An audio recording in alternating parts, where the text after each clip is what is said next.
கங்கை நதி பத்தி நம்ம கேள்விப்பட்டிருப்போம். அது எப்படி பூமிக்கு வந்துச்சுன்னு பார்க்கலாம். அரசர் பாகீரதன் கங்கை நதியை பூமிக்கு கொண்டு வர சொல்லி பிரம்மாவிடம் தவம் செய்தார். முடிவில்லாத அவரது தவத்தை பார்த்த பிரம்மா கங்கையை பூமிக்கு வர அனுமதித்தார். அதில் ஒரு சிக்கல் உருவானது. கங்கை வானத்திலிருந்து பூமிக்கு வந்து விழுந்ததில் பூமி சேதமடைய தொடங்கியது. முழு நதியும் பூமிக்கு வந்தால் பூமி அழிவை சந்திக்கும் என்ற நிலை இருந்ததால் சிவன் தனது ஜடாமுடியின் கூந்தலில் அந்த நதியை ஏற்றினார். அதனால் கங்கையின் வேகம் கட்டுப்படுத்தப்பட்டு சீராக பூமியில் பாய்ந்தது.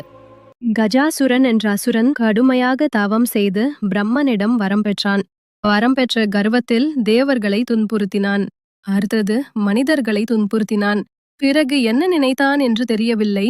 சிவனின் சிம்மாசனம் எனக்கு வேண்டும் என்று சொல்லியபடி கைலாயத்தை நோக்கி சென்றான்.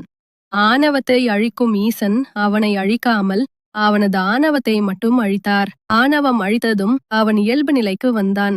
அவன் மீண்டும் தவறு செய்ய வாய்ப்பு உள்ளது என்று நினைத்த சிவன் அவனை தன் உடலோடு இணைத்துக் கொண்டார். ஒரு முனிவருக்கு ஒரு மகன் பிறந்தான். அவர் அவனுக்கு மார்க்கண்டேயன் என்று பெயர் வைத்தார். அவனது ஆயுள் 16 வயது என்று யமன் எழுதினான். அந்த பிள்ளை சிவன் மீது பக்தி கொண்டவனாக வளர்ந்தான். அவனது 16வது பிறந்த நாளில் அவனது உயிரை எடுக்க யமன் திட்டமிட்டிருந்தான். தனது பிறந்த நாள் அன்று சிறுவன் கோயிலில் இருந்தான். யமன் அவனை நோக்கி பாசக்கயிறை வீசினான்.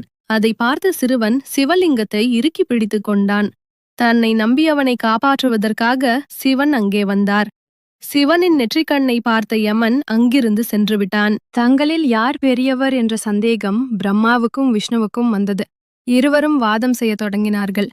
அப்போது அங்கே ஒரு மிகப்பெரிய தீபத்தூண் தோன்றியது. அது எங்கே தொடங்குகிறது என்று கண்டறிய பிரம்மா அன்னப்பறவை அவதாரம் எடுத்து மேலே பறந்தார். அது எங்கே முடிகிறது என்று கண்டறிய விஷ்ணு வராகி அவதாரம் எடுத்து கீழே சென்றார்.